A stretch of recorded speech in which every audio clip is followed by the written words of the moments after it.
ناظرین، ایران پر حملے کے حوالے سے ایک بہت بڑی بریکنگ ہے اور بڑی صورتحال ایک دم سے تبدیل ہوئی ہے، اور آپ نے ابھی کچھ دیر پہلے کے مناظر بھی آپ دیکھیں گے، وہ اسکرین پہ دیکھ لیے ہوں گے کہ ٹرمپ کا چہرہ بھی اترا ہوا تھا۔ اور کیوں اترا ہوا تھا؟ یہ کون سی بڑی ڈیولپمنٹ ہے؟ کس نے کیا کہہ دیا ہے کہ امریکہ کے اندر اس وقت بڑی پریشانی ہے اور اپیلیں کی جا رہی ہیں کہ یہ فیصلہ واپس لیا جائے؟ وہ کون سا فیصلہ، یہ بتاؤں گا۔ اور پھر یہ کہ آج میں یہ بھی بتاؤں گا کہ امریکہ نے جتنا اسلحہ لے آیا ہے اس کا مطلب کیا ہے، اس کا مطلب کیا وہ ایران کو عراق بنانا چاہتا ہے؟ اور پھر یہ کہ حملے کی کوئی تاریخ مقرر ہو گئی ہے، سننے میں یہ آ رہا ہے، لیکن یہ جو ٹرمپ جس طرح کی باتیں کر رہا ہے اور جو امریکی میڈیا کے ذریعے کروائی جا رہی ہیں، یہ دراصل دھوکہ ہے۔ اور پھر یہ بھی میں آپ کو آج بتاؤں گا کہ یہ حملہ ناگزیر کیسے ہو گیا، کیوں حملہ ہونا چاہتا ہے، کیوں حملہ کروانا چاہتے ہیں کچھ لوگ، کچھ چنیدہ لوگ، کچھ چنیدہ سے مطلب یہ کہ کچھ خاص لوگ کیوں یہ حملہ کروانا چاہتے ہیں؟ وہ کون لوگ ہیں جو چاہتے ہیں ہر صورت ایران پر حملہ ہو؟ تو ان سب تفصیلات کے ساتھ میاں طاہر۔ تو سب سے پہلے تو میں آپ کو ڈیٹ کے حوالے سے بتاتا ہوں۔ ڈیٹ یہ ہے کہ ابھی ٹرمپ نے یہ کہا ہے کہ 10 دن بعد ہم حملہ کر سکتے ہیں، اور وہ اس میں مذاکرات اگر ناکام ہوئے تو ہم حملہ کر دیں گے۔ لیکن خبر یہ آ رہی ہے کہ 21 فروری کی تاریخ طے ہو گئی ہے۔ 21 فروری ہفتے کے روز وہ چاہ رہے ہیں کہ حملہ کر دیا جائے۔ اب اس پہ کچھ لوگوں کا، سادہ دل لوگوں کا، سادہ لو لوگوں کا خیال تھا کہ شاید وہ رمضان میں حملہ نہیں کرے گا۔ رمضان المبارک ہے اور مسلمانوں کا مقدس مہینہ ہے، اور یہ روزے تو تمام امتوں پہ ہیں، ان کے اپنے روزے، ان کرسچنز کے اور ان یہودیوں کے بھی اپنے روزے ہوتے ہیں، تو یہ سب اپنے روزوں کا احترام کرتے ہیں، تو شاید یہ رمضان المبارک کا احترام کریں گے۔ لیکن ایسا نہیں ہے۔ تاریخ کیا کہتی ہے وہ میں تھوڑا سا آپ کو دہرا دوں تاکہ آپ کو پتہ رہے کہ انہوں نے کبھی بھی رمضان المبارک کا احترام نہیں کیا۔ رمضان المبارک کا احترام انہوں نے کیا کرنا جو مسلمانوں کے معصوم لوگوں کے خون بہانے کا احترام ان کے پاس نہیں ہے۔ ان کے دل میں احساس نام کی کوئی چیز ہی نہیں ہے۔ یہ تو سارے کے سارے درندے ہیں، اور یہ صرف اور صرف اپنے مفادات کو اور وقتی مفادات کو سامنے رکھ کے یہ سارا کچھ کرتے ہیں۔ اب میں آپ کو بتا رہا ہوں کہ رمضان المبارک ہی تھا 2003 میں، مارچ 2003 میں، آپ کو یاد ہوگا جب امریکہ اور اس کے اتحادیوں نے عراق پر حملہ کیا تھا۔ اور پھر رمضان المبارک ہی تھا جب صدام حسین کی گرفتاری ہوئی تھی، اور رمضان المبارک ہی تھا جب لیبیا کے کرنل معمر قذافی کو قتل کیا گیا تھا، امریکیوں نے قتل کیا تھا، اس کو مارا تھا۔ اور افغانستان پر 3 حملے 2001، 2010 اور 2011 میں رمضان المبارک میں کیے گئے۔ اور یہی نہیں ہے بلکہ شام، یمن پر فوجی کارروائیاں یہ رمضان المبارک پر کے ہوتے ہوئے کرتے رہے، اور اب یہ ایران پر بھی انہوں نے رمضان المبارک کو ہی چنا ہے۔ تو یہ روزہ داروں کو، اللہ کے پیاروں کو، اللہ کے قریب لوگوں کو نشانہ بناتے ہیں۔ ان پہ اللہ کا عذاب تو آئے گا، اور آ بھی رہا ہے، یہ نہیں ہے کہ آ نہیں رہا، آ بھی رہا ہے، لیکن یہ ہے کہ یہ ابھی تک تو غالب ہیں، لیکن آخر میں تو اللہ کی ذات ہی غالبانی ہے۔ اب میں ان کے غالب ہونے کی کہانی میں آپ کو جو بتانے جا رہا ہوں وہ یہ ہے کہ یہ جتنا بڑا اسلحہ اس وقت جمع کر رہے ہیں اس کا آپ اندازہ اس سے کر لیں کہ امریکہ نے اب تک اس علاقے میں، مڈل ایسٹ میں، اپنا اسلحہ لانے کے لیے 193 ملٹری کارگو کی فلائٹس کی ہیں۔ اس کے ملٹری کارگو جہاز، بڑے جہاز جو ہوتے ہیں جس میں ملٹری کا ساز و سامان اور طیارے اور میزائل اور ڈرونز آتے ہیں، لاد کے یہ لاتے ہیں، اس 193 فلائٹس لی ہیں۔ تو کتنا اسلحہ لے کے آیا ہے، اور جو وہ کتنا اسلحہ ہے اس کی تھوڑی سی جھلک آپ کو میں بتاتا ہوں۔ وہ یہ ہے کہ اس نے اس علاقے میں، مشرق وسطیٰ میں 150 کارگو جہاز اس کے آئے ہیں، مختلف بیسز پہ اترے ہیں، اور اس میں سب میرینز یعنی کہ آبدوزیں، جدید آبدوزیں ہیں جو سمندر میں انہوں نے پہنچائی ہیں۔ تھارڈ سسٹم جو ایئر ڈیفنس سسٹم وہ لگا دیے ہیں، وہ ان کے ذریعے آئے ہیں۔ یو ایس فورڈ بحری بیڑا آیا ہے، U S S Abraham Lincoln بحری بیڑا آیا ہے، F-35 جدید ترین طیارے، F-15 جدید ترین طیارے، لڑاکا طیارے، میزائل لانچرز، ڈرونز، جاسوس طیارے، B-52 اور B-2 آپ کو پتہ یہ وہ طیارے ہیں جو دنیا کے سب سے بڑے ہیوی اور تباہی پھیلانے والے بم جو ہیں وہ پھینکتے ہیں، اور انہوں نے پچھلی دفعہ ایران پر پھینکے بھی تھے نتنز اور اصفہان کے علاقوں میں. کہتے ہیں ہم نے بڑی تباہی کی تھی، لیکن بعد میں پتہ چلا کہ وہاں وہ تباہی نہیں ہوئی جو یہ کہہ رہے تھے. بہرحال اتنی زیادہ تباہی کا سامان انہوں نے، تو اس کا مطلب یہ ہے کہ یہ عراق کی صورتحال پیدا کرنا چاہ رہے ہیں، عراق کی طرح ایران کو ادھیڑ کے رکھ دینا چاہتے ہیں. اور آپ دیکھیں کہ عراق جو کتنا طاقتور ملک تھا، کتنا امیر ملک تھا، کتنے خوشحال لوگ تھے، کتنے مخیر لوگ تھے، آج کیا حالت ہے ان کی، آج کہاں پہ وہ کھڑے ہیں.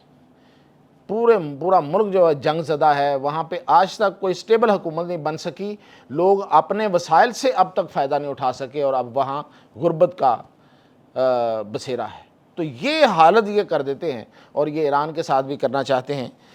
لیکن اب وہاں پہ جو امید ہے اور جس سے ان کو خوف ہے وہ ہے رشیا کا اور چین کا.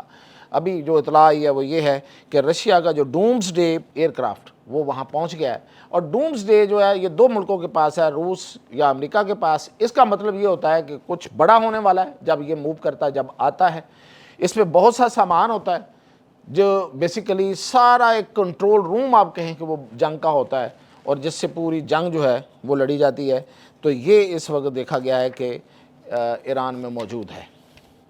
اب صورتحال جو آپ کے سامنے میں اصل میں جو بڑی خبر میں آپ کو دینے چاہ رہا ہوں کہ ہوا کیا ہے ایسا کہ جس سے تھرتھلی مچ گئی ہے، اس سے بھی پہلے ایک خبر یہ ہے کہ جو سب سے زیادہ ماہرین جس پہ بات کر رہے ہیں اور سمجھدار لوگ، وہ یہ ہے کہ یہ جنگ جو ہے یہ کیوں ناگزیر ہوتی جا رہی ہے امریکہ کے لیے، حالانکہ امریکہ کو پوری طرح خدشات کا بھی پتہ ہے کہ اس کے نتیجے میں بڑی تباہی بھی آ سکتی ہے. کیوں کہ یہ تو ایران کی بقا کا مسئلہ ہے. اسرائیل کے لیے تو یہ شرارت ہے، امریکہ کے لیے تو یہ اسرائیل کا پٹھو کے طور پہ استعمال ہونا ہے اور کسی کو نیچا دکھانے کی بات ہے.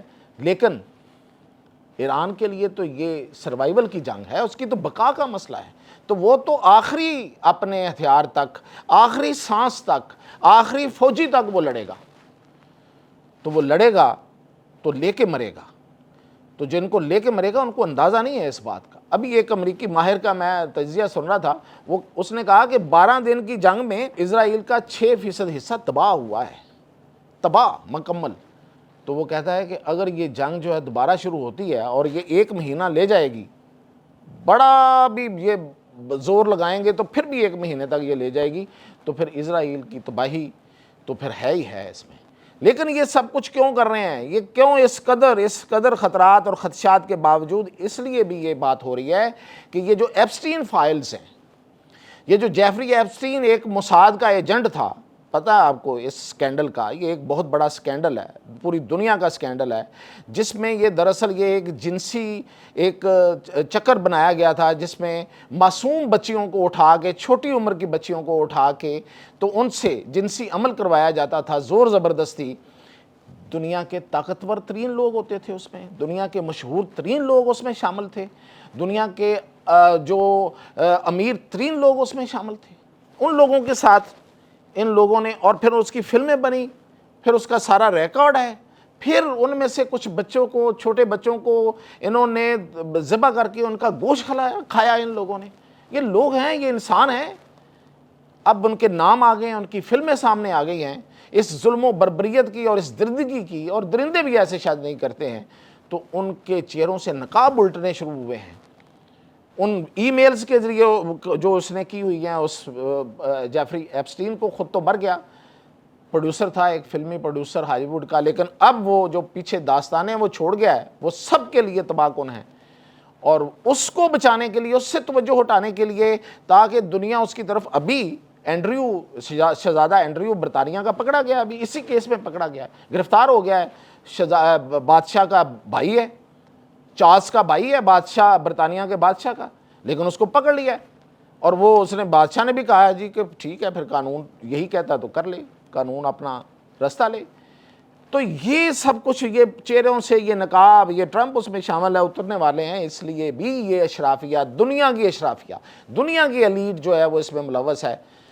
وہ یہ چاہتی ہے کہ یہ جنگ ہو تاکہ توجہ ہٹے، کیونکہ اس وقت پوری دنیا اس کیس پہ. تو یہ ایک ریزن بھی ہے۔ اور جو سب سے بڑی خبر میں آپ کو دے رہا ہوں جو آخر پہ، وہ یہ ہے کہ برطانیہ نے انکار کر دیا ہے اپنی بیسز دینے سے امریکہ کو۔ بہت بڑی خبر ہے۔ برطانیہ نے کہا ہے کہ اس کی رائل ایئر فورس کی کوئی بیس امریکہ کے لیے اویلیبل نہیں ہوگی جس سے وہ ایران پر حملہ کر سکے۔ اور اس میں یاد رکھیے گا، صرف برطانیہ کے اپنے اندر کی ایئر بیسز شامل نہیں ہے، اس میں ڈیاگو گارشیا بھی شامل ہے۔ اور یہ وہ ایئر بیس ہے جہاں سے امریکہ کا سب سے بڑا اسلحہ جہاں سے موو ہوتا ہے۔ B-2 اور B-52 اڑتے ہی وہاں سے، پچھلی دفعہ بھی وہاں سے اڑ کے اس نے حملہ کیا تھا۔ ڈیاگو گارشیا جو ادھر فلپائن کے پاس ہے، یہ جزیرہ ہے اور یہ برطانیہ کا ملکیت ہے، اور وہ ظاہر ہے کہ اس کے اوپر جو بیس ہے وہ بھی برطانیہ کی ہے۔